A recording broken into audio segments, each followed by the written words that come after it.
I hit record. I don't see Brendan. He was there. Was He's he? there a minute ago. It's being recorded, so he'll be able to watch it afterwards if you need to. All right. Did the slide go away? You guys see the slides? Yeah, I can see it. All right. Weird. The green outline went away. All right. So let's get this thing going. First, I'll introduce myself for those that don't know me. My name is Chris Boyce. This is my first year as president of Pepperell Youth Baseball. I also had the honor of running the MAC League for the 2024 season. So I just wanted all the stress I could get this year, apparently. Welcome to the 2024 kickoff for the majors coaches division. The structure, I think a lot of you probably have been through either the minors in previous years or majors in previous years. The structure is going to be relatively the same. Going through really the key call outs of the rules. So there's two things. The chat box for this meeting. So Keith is going to monitor. He's going to help me monitor questions. If you want to type in questions, he'll try to answer you real time. Otherwise, if you want to unmute yourself and just stop me in the middle of anything to ask any questions, please do. I'm going to go through each slide. At the end of each slide, I'll stop for maybe 10 seconds or so and give you guys an opportunity to chime in if you have clarification question or so forth. The one thing on this opening slide, one change from this year, from previous years, is we're changing the MAC League website. So Keith has spent a lot of time getting a new website in place for the MAC League. It's the hyperlink, as you see on the screen. I saw Keith also put it in chat. We'll talk about it a bit more at the end of the slide deck. We'll introduce you to the website itself, but it is a resource-rich website. Any question you actually may have is likely to be found there, whether it's the team you're on, the divisions, the rules, anything. We'll talk about it later, but I would recommend everyone familiarize yourself with the website. And at this point, you should have, as a coach to the team, except for the Pepperell teams, because I'm a bit behind, but you should have gotten invited to your team in the MAC League, the Crossbar website. For those that have not seen an invite to the team that you're coaching, check your junk folder if you know the information was provided to your league president or directly to Keith. I know when one of the invites went to my personal email, it went into my junk email, so I had to go find it and look for it. But for the Pepperell coaches, I'll get you guys squared away after the meeting, no problem. All right, so first, starting with the 2024 season critical dates. April 22nd is when games start, Monday, April 22nd. And it's going to go for 12 games total for each team, so 6 weeks. And the final day of regular season has to conclude on Sunday, June 2nd. So if there's makeup games that still need to be scheduled, they need to be done and completed by that date. And hopefully early afternoon, because we're going to be creating playoff brackets immediately at the conclusion of all the games. So it's important to finish those games as early as you can on June 2nd. Playoffs will start Monday, June 3rd, and they'll go for a period of 2 weeks with conclusions on June 14th. The All-Star game, for those familiar, right? The All-Star games will happen on June 15th, and there is a rainout date planned, but let's hope they'll all take place on the 15th. The locations are to be determined, meaning we haven't decided as the MAC League who's going to host this year, but we'll get that done well in advance and make sure that's well communicated to everyone here. But these are the key dates for the season this year. And I'll stop there. So real quick, any questions on the dates? At this point, the schedules, if they haven't been provided to you by your league president, they have them, and they should get them to you shortly. So those should be able to get to all the coaches immediately. So you should have visibility on what your schedules are going to be for the season. All right. Major 60s, major 70s rules. Player participation. The teams need to field at least 8 players within 15 minutes after the start, or else they forfeit. So I know for the majors teams in Pepperell, we have rostered 9 players on each team. So we're gonna have to probably be in a situation where we have to use call-ups from the minor league program, minor league divisions. But this is gonna be an important rule to be aware of, right? You have 15 minutes to field 8 players, or else you have to forfeit the game. In case of a forfeit, the score that's entered into the MAC League website is 6-0 for the non-forfeiting team. And as I said, you can call up players from the minors divisions to get up to 10 players, but you want at least 9. The call-ups can pitch. They must be placed at the bottom of the batting order.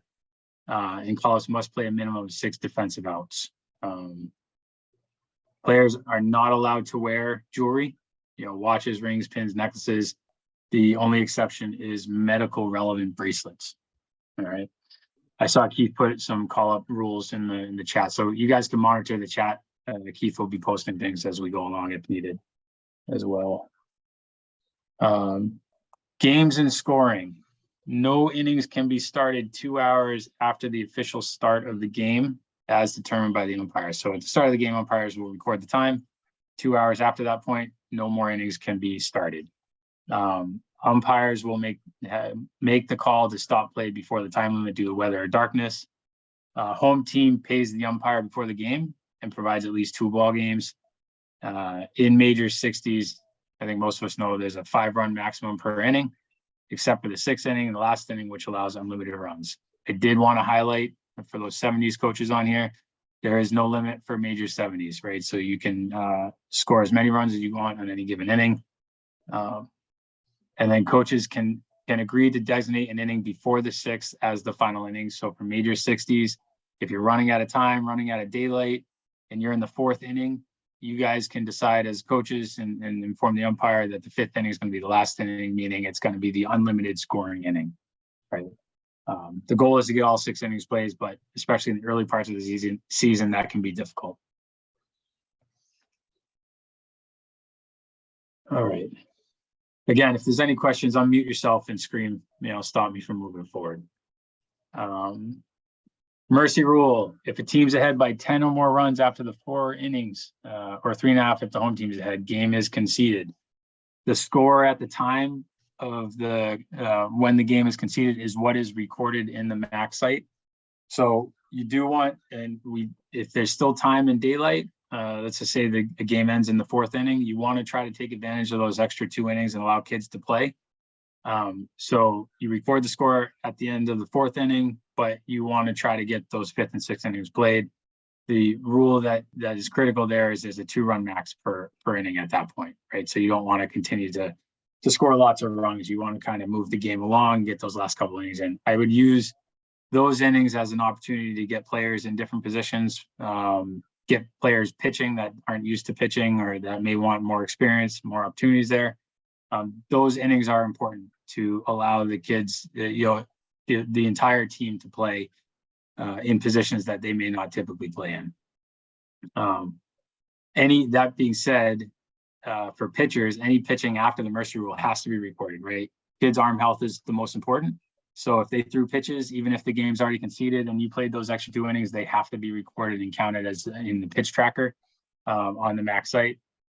And both teams are responsible for reporting the game results on the MAC site within 24 hours of game. So the first team to get there can record the score, but both teams are going to be responsible for putting their pitch counts into the MAC League website. I'll talk about pitch counts and how to record it later. That's going to be an important topic in this meeting. But for now, let's just remember that. Games not played, rainouts. Games should only be rescheduled due to weather, not lack of players or coach conflicts. We don't, I can tell you, having done the schedule,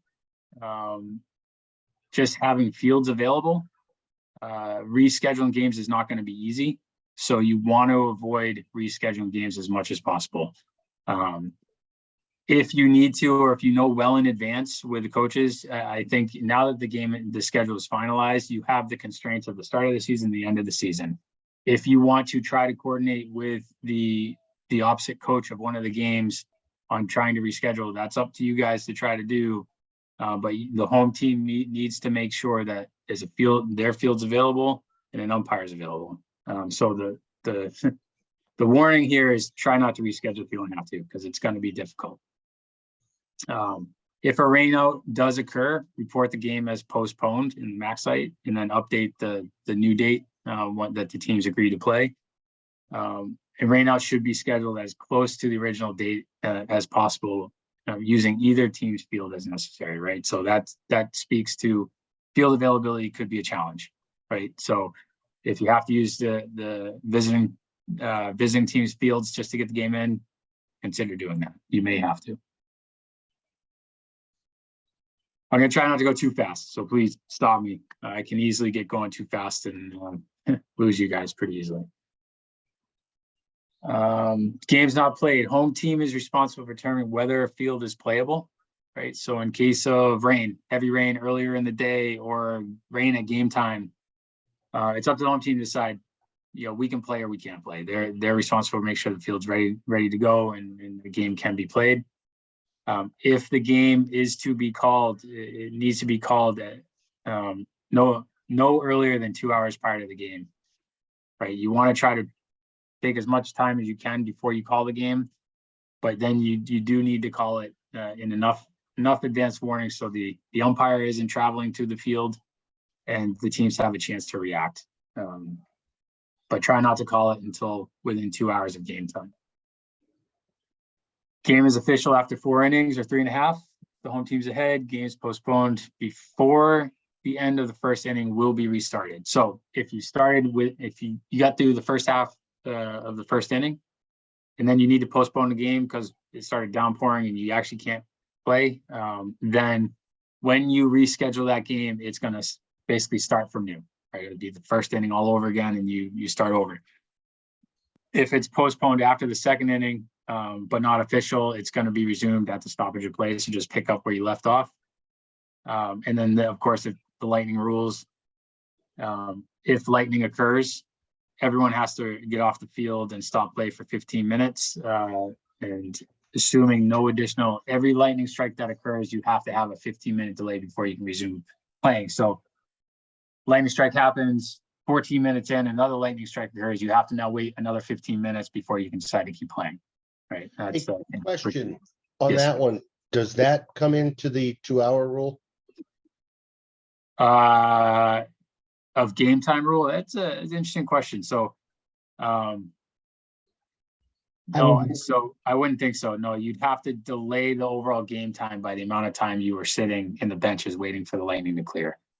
Right, Keith? Yeah, I would think that would be. Yeah, I don't think we have anything specific about it, but I think I would extend the time for that. Not that we would hit the time anyway based on the darkness, but You never hit it before, and the umps are usually agreeable, but yeah, exactly. If you're on a field with lights, then you could, it's less of a concern, right? But if you don't have lights, then you run out of daylight, it's a whole nother issue. But yeah, I think you should stop the game clock if you're waiting for lightning to clear. Good question, though. All right. Pitching and pitch counts. So pitching is tracked by pitch counts rather than innings pitched. I think this is pretty typical. We're all used to that by now. Guidelines dictate the match number of pitches per day and minimum days rest before pitching again. So this is the standard pitch date rules that we follow. For the majors, this table shows minors and majors, but for the majors, daily max is 85. If the pitcher throws 1 to 20 pitches, they don't need any rest. They could pitch the next day. 21 to 35, they need at least 1 day's rest, and so on. Follow the chart. I believe out of all the scheduling, there's only 2 teams, I think, that have back-to-back games at one time in the season. So that no rest only would come into account for that. I think a very small number of games. As an example, a player throws 40 pitches on Tuesday, can't pitch till Friday, Wednesday, Thursday, rest days, and you can't finish a batter and go into the next day's rest category. So if your pitcher is at 35 pitches in the middle of an at-bat, you got to pull them out if you don't want to fall into the 2-day rest period. Because if they go to 36, now they have those 2 days instead of the 1. One thing, this is the MAC League presidents and coordinators agreed to a rule change for the playoffs. So this is in the slide deck. It'll be sent out after. So the pitch counts for playoffs are changing. They'll be a little bit more aligned to the regular season, but not as wide open as they were in previous years. The idea here is to encourage coaches to build up pitching capabilities amongst more than just 2 kids on their team. So when they get into the playoffs, they can't just rely on 1 or 2 workhorses to run through the playoffs completely. So the pitch counts are going to be more restrictive when you get into the playoffs this year. So you're going to make note of that as you get into the playoffs.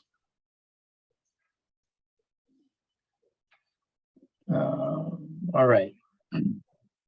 Pitches can be tracked via smartphone or a pitch counter.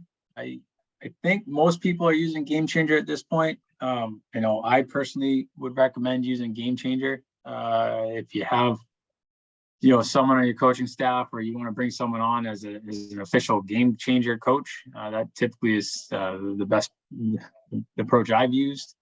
The coach using the smartphone app will have their stats take precedent in case of a disagreement, right? So Game Changer is a very useful tool, a lot of functionalities, a lot of capabilities, but it really makes it easy to track pitch counts, scoring, and actually everything else. So yes, Game Changer, use it, live it. As Keith said, it's a good tool.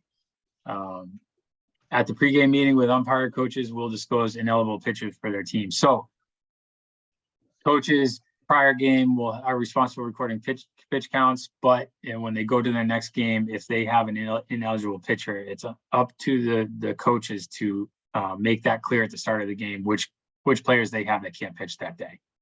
Somewhat of an honor system, but it will be able to be tracked when we're tracking the pitch counts on the website. As I said, coaches from both teams should track pitches and reconcile between innings if needed. Pitchers can finish an at-bat if they reach the daily limit during an inning. So the daily limit for majors was 85. Let's assume their last batter, they started that batter with 83 pitches. They can finish that batter with 88 pitches, right? So you can finish that batter, but if they're above 85 pitches, they can't start a new batter, is essentially what that's saying. Pitch counts on the MAC site within 24 hours of game. So this is the key point here. Instructions to be provided before the start of the season. So the new website doesn't have the functionality as of today. We expect to have it before the start of the season. Once it's there, I will create a step-by-step instructions for all the coaches. We'll send it out. So you will have it before the season starts. If for some reason something goes wrong in the functionality, it isn't what we expect it to be at the start of the season, we'll pivot. We'll find a different approach to track pitch counts. We'll communicate that to everyone with instructions on what to do, right? But right now, as of right now, I can't walk you through what that process is going to look like. Once we know, we'll document it and we'll send it out for everyone for reference. I'm gonna pause for a few seconds.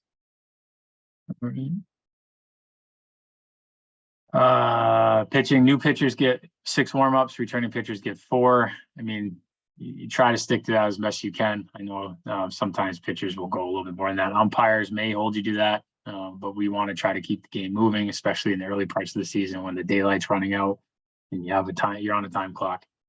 If a pitcher hits 4 players in total in the game, they have to be removed, right? So even if they're, the first inning, they've hit 4 batters, they got to get pulled, right? It's a safety thing. It's just not adding any value to the game at that point. And coaches are allowed 1 mound visit per inning. Second visit, they have to remove the pitcher in that inning.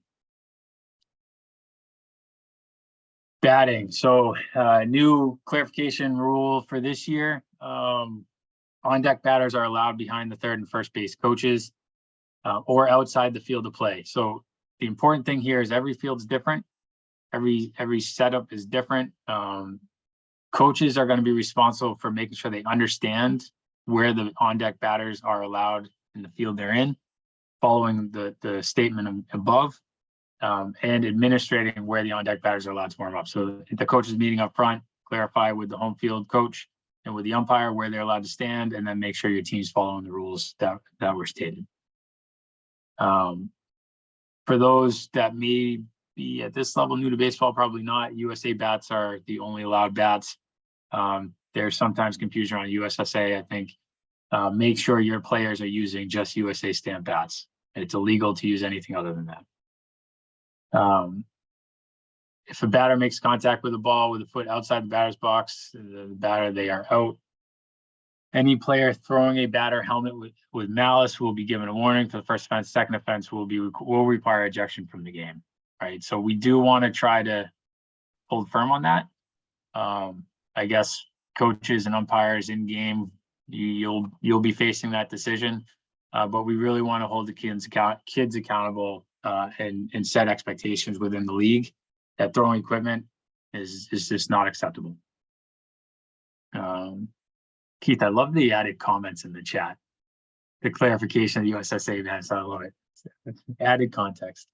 I got you covered, Bill. Thanks, appreciate it. Okay, base running. No limit on how many bases runners may advance on error. No contact rule. So this is reworded this year. So the MAC League representatives and presidents decided there's a little too much confusion around this and the way the MAC League had written it out versus the way the Cal Ripken rules are stated in the rule book. So we tried to align so umpires are clear on the rules, whether they were coaching a previous Cal Ripken or they're in the MAC League game. We're trying to align as best we can. So slider avoid rule is in effect. It's mandatory a base runner slides or avoids when there's an imminent play at the base, second, third, or home plate. The base runner at the sole discretion and judgment of the umpire should be called out for not sliding or avoiding, or if contact is made. So it's going to be on the umpire to make that decision on if the runner is out or not. But the slider avoid is the key point here. I think prior, Keith, correct me before, it was a must slide sort of situation. But this way, we just want to make sure that there's no contact. Is there a warning for box at the 70s level? No. Keith, correct me if I'm wrong there. Is there? I want to say that there was for like the first couple weeks, but maybe that might have been removed. So I'd have to double check the rule. So Jason, we'll double check that and we'll get back to you on that question. It may be written in the rules where the first 2 weeks are warnings or something like that, but we'll double check. Okay. Typically, the umpires will be lenient on that, but at the beginning. Yeah, it's important to make sure we're all aligned though, because if one coach is expecting a balk to be called early in the season, the other is expecting a warning, then it's an unnecessary disagreement, right? So let's take a look at that and we'll get back to you. I just posted the actual rule in the chat.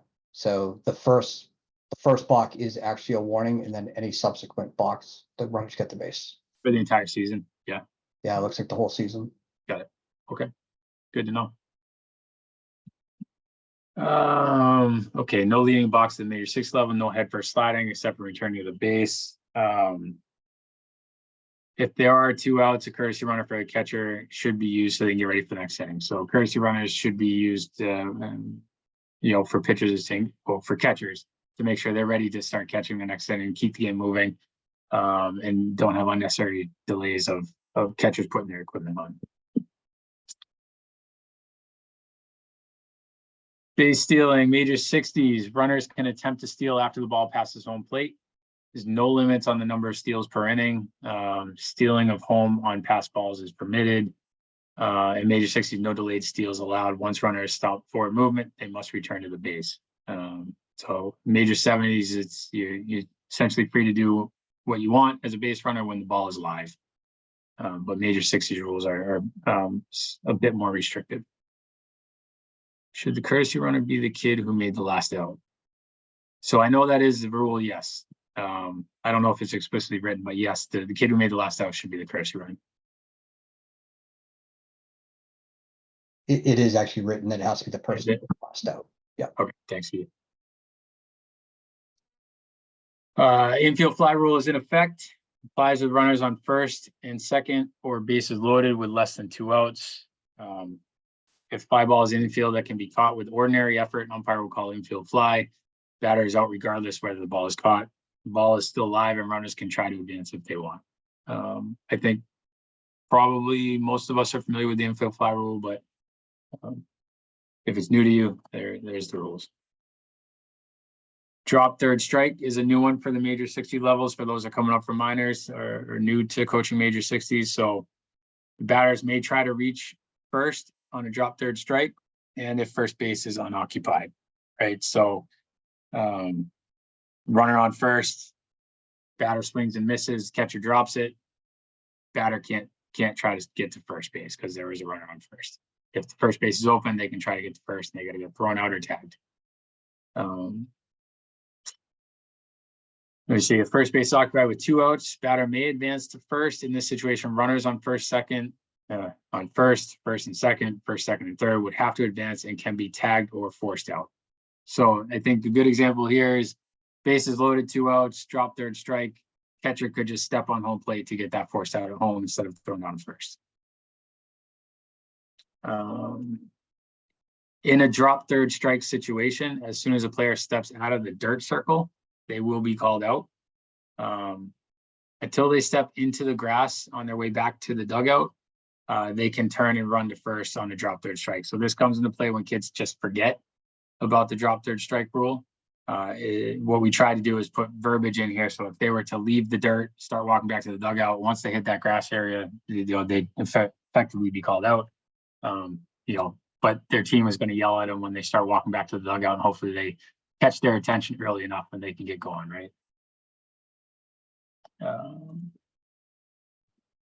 Umpires. 1 patched umpire needed at the majors level. No unpatched umpires permitted at the majors level. Umpires to be scheduled by the home team, and payment for the umpires before the game. Major 60s is $80, majors 70s is $90. And remember to notify umpires of any schedule changes well in advance so they can adjust accordingly. I had the playoff rules. Let's say semifinals and finals, there will be 2 patched umpires. All playoff games will be played with a patched umpire, which is no different from what's stated here. But the semifinal and final games will be played with 2 patched umpires.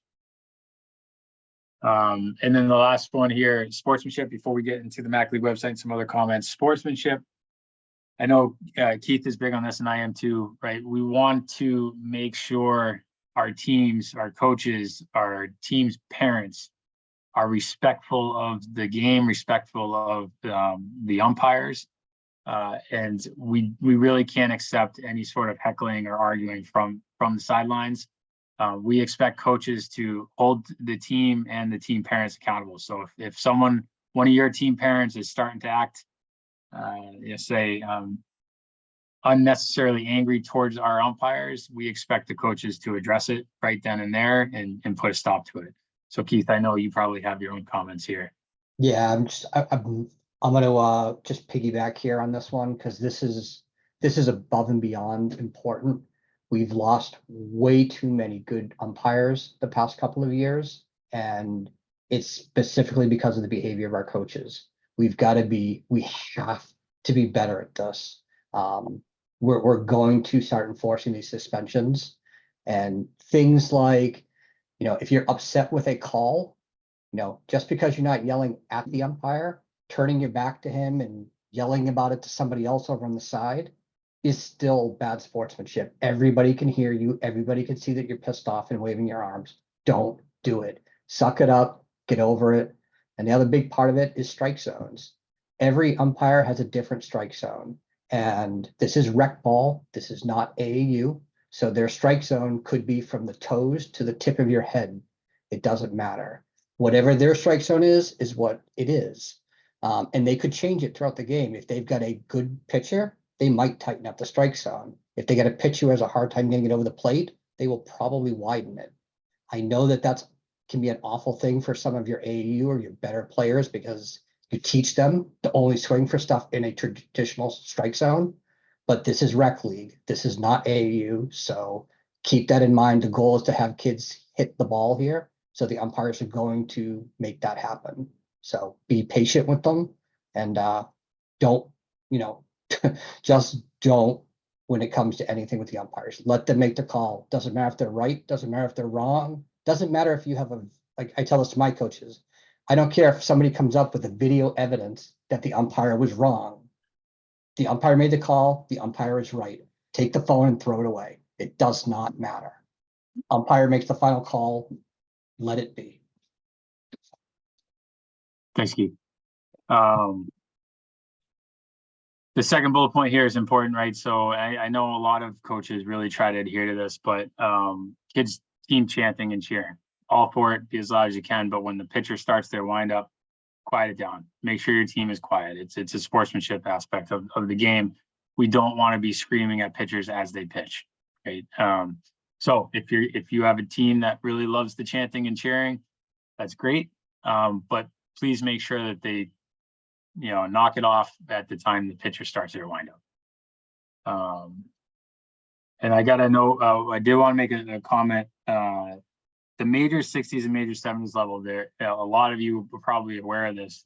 There's also a lot of kids that play travel ball, right? So going back to the pitch count aspect of things, we have no visibility of the number of pitches maybe those travel ball kids may have pitched during the weekend. Please try to collect that information of your kids, your players, before you put them in a game, because we care about the kids' arm health, not whether or not you win or lose, right? So if they happen to pitch, I would follow the same MAC League rules that we have. If you find out they pitch 75 pitches on Sunday, put the necessary rest in. If that affects your rec league games, so be it, right? Have that conversation with the kid. Maybe you can find a way to work around it. Games are purposely, intentionally for major 60s and 70s not scheduled on the weekends to allow for travel ball kids also to play, because all of the travel ball kids play Saturdays and Sundays.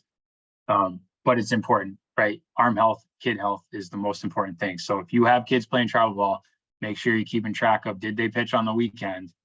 And make sure that they are hopefully bringing their pitch count to their travel ball coach if they pitched on a Thursday and Friday. So I just wanted to throw that in there. Okay. Oh, so I talked about the umpire, so I forgot the slide at the end. Nothing new here. It'll be in the slide deck when you get it. There's nothing new to add. The one thing I do want to, so I'm going to hand it over to Keith, who will walk through the MAC League website. I mentioned this slide deck is meant to call out the more important aspects of the rule book. In the website, Keith is going to show you there is the full documented rules for the major 60s and 70s that you can go to and reference anytime. I would encourage all the coaches, if you're not familiar with them, to go to the website, read through the rules in their entirety. This is just the important stuff that we thought is important to call out in this meeting. But definitely, if you haven't read through the rules, take the time, go to the website, go to the link. Keith will show you and read through the rules. So, Keith, it's all yours. Where's screen?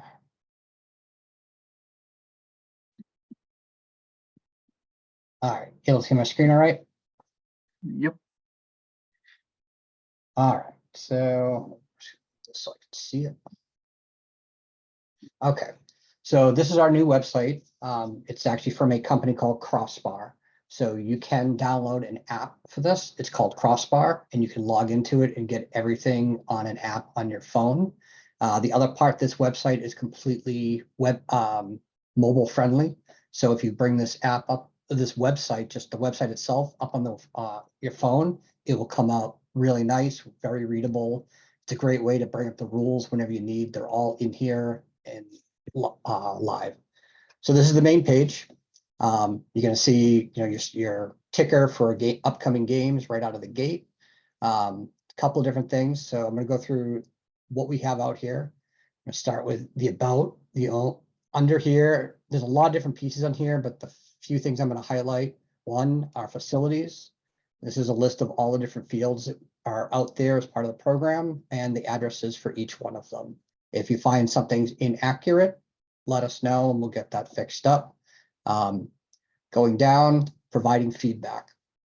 This here, if you need to provide feedback on the MAC League itself, on an individual, on a opposing coach, on an umpire, a specific umpire, on a specific rule, all of these are set up to be able to track that information. So if you have anything like, hey, I don't like this rule, or hey, I was going against this coach and he told me to go screw, put the feedback in here and we can handle it properly and everything will be tracked and doesn't get lost in email.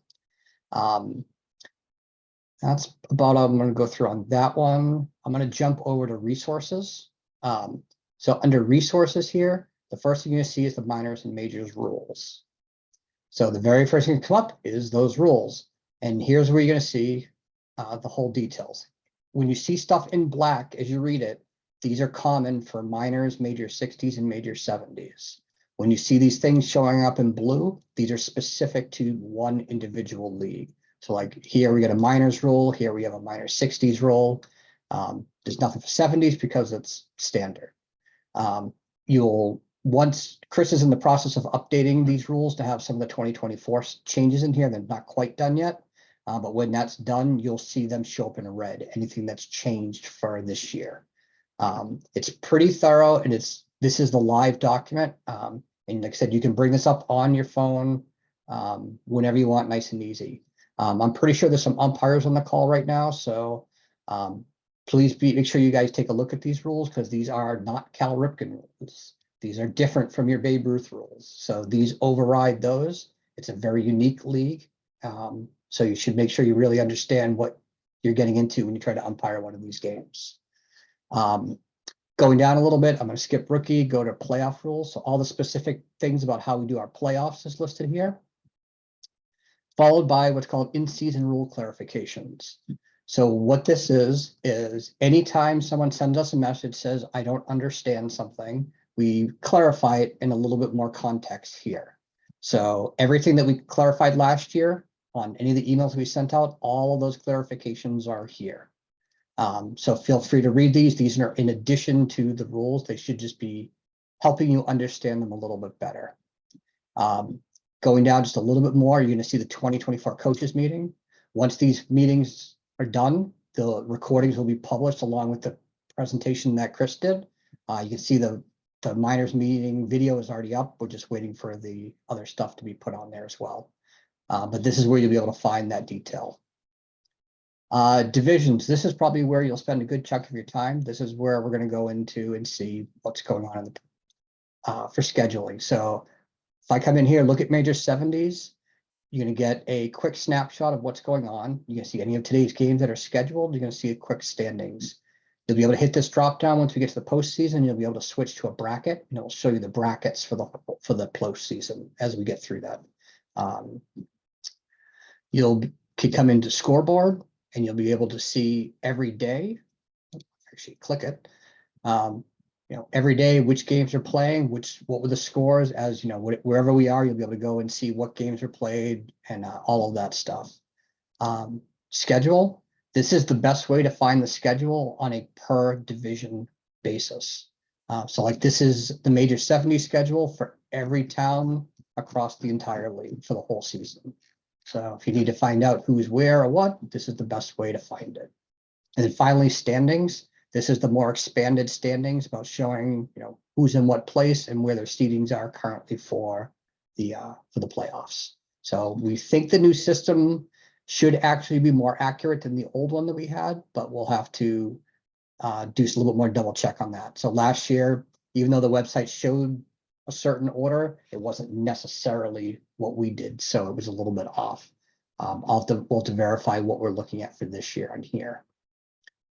The last section I want to go through is what's called teams. This is where you're going to find every one of your teams. So I'm going to come into just a Townsend team. And by default, you're going to see who are the coaches. You're going to see your schedule for the week ahead. Once we get pitch counts in here, you'll be able to upload your roster and all your players will show up here. You can come in here and see all of your games in your schedule. This is also where you're going to do your update, your scoring. So at the end of every game, and I definitely recommend you do it at the end of every game, you have up to 24 hours, but the sooner you can do it, the better. This works really well on your phone, so you can even do it with the app. You just come into the game that's passed, and this is a fake game that I created. Just as long as the game's in the past, you can come here and you'll see the score button listed. Click that.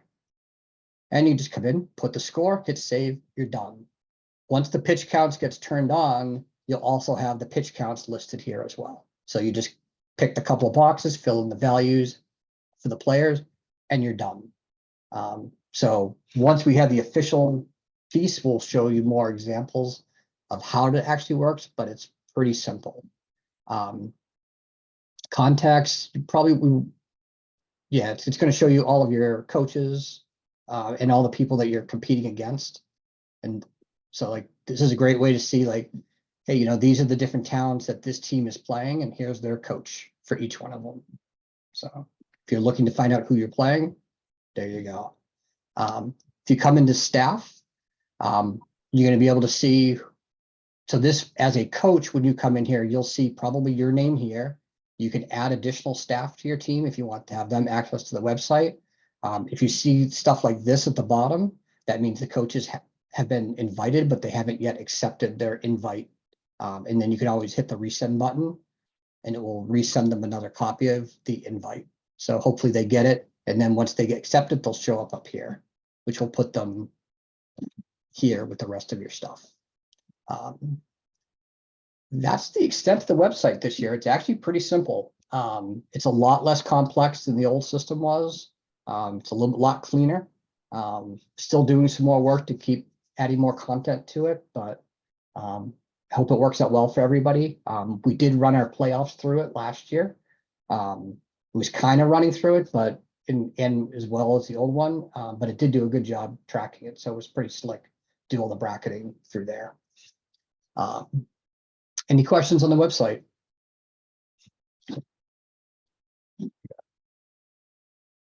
What's the name for the app? What's the name of the app for MaxSite? The app is called Crossbar. Yeah. Yep. You'll see an icon that looks something like this with that little flag thing right here when you go to download the app.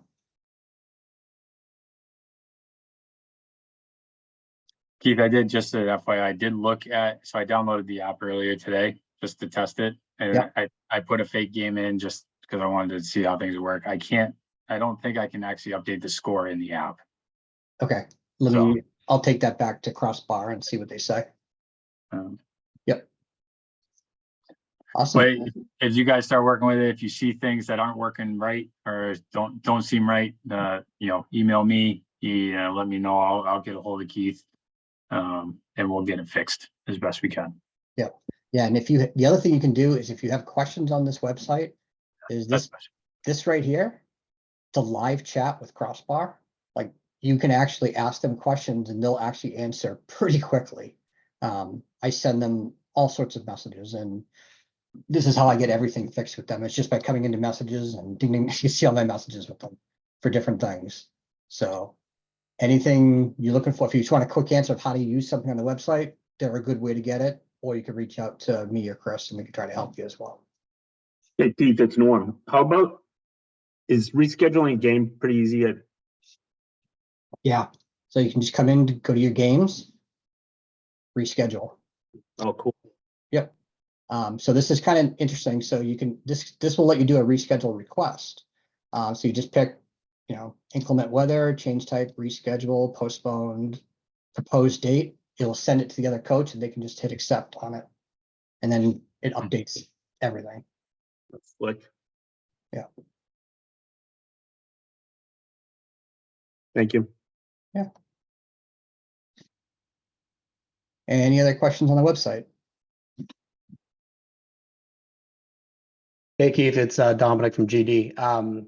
Sorry if I missed this, but last year we had to add our rosters in to track pitch counts. So will we do that later after you guys figure out the pitch count? Yeah, once it gets fixed, you'll literally just be able to come in here to roster and one of these buttons will let you upload the roster. Perfect. Yep. Looks great. Awesome. All right.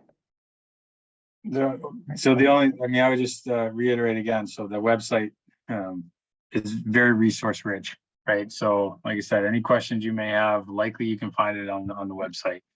So get familiar with it, familiarize yourself with it, spend some time in there, make sure you understand it. And then again, feedback's always welcome. Let us know if something's not working or needs to be improved or whatever. Yeah, our goal is really, so anytime anybody has a question, instead of us just sending out emails with Yeah. a variation of what we're saying at the moment, we want to post it on the website so that it's there, it's common, it's the same answer for everybody, so we're not sending 15 different versions of things that can be misinterpreted. So by putting it on the website, it just saves a lot of headache and hassle.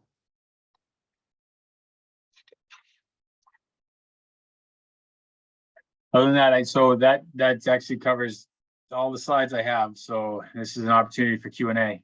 And obviously we will follow up before the start of the season. Be on the lookout for that update on pitch counts and what that process is going to look like. But other than that, is there any other questions from anyone on the call?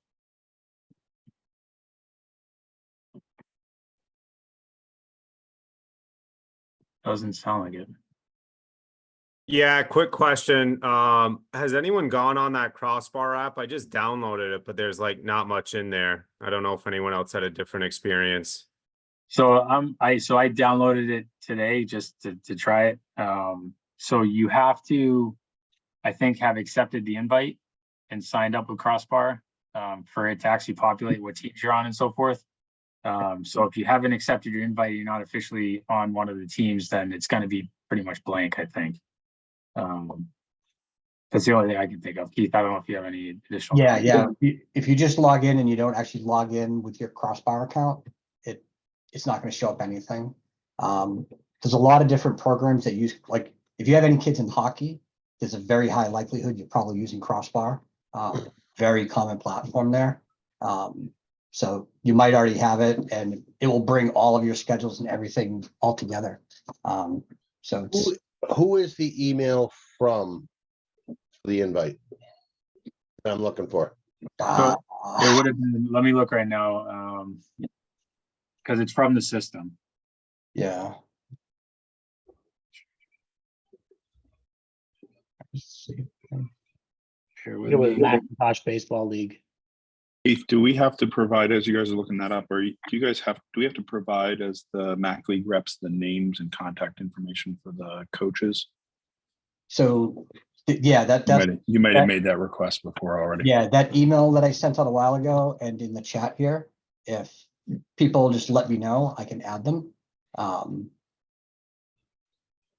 Yeah, but so the other things, like for any of the league reps, you actually have like admin access for your program and your teams. So you can go into any of the teams under your program and add that spot where I showed the staff.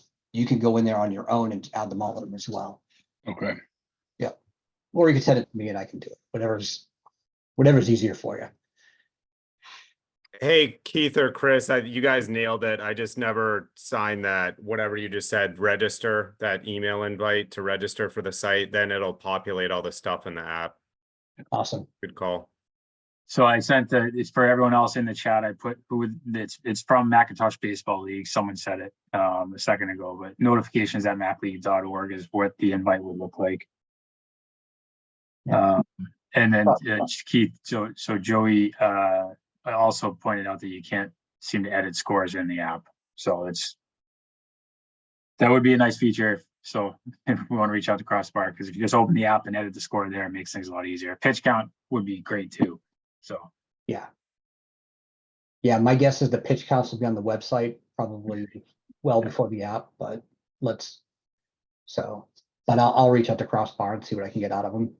Okay. Yeah. Good. Any other questions?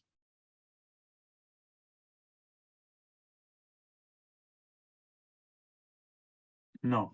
All right. Well, good luck to everybody. Have a good 2024 season. I hope it goes as smooth as possible. Thank you, guys. Thank you. Thank you all. Thanks, guys. Thanks, everybody. Bye bye. Yeah. Take Keith, care. I'll send you the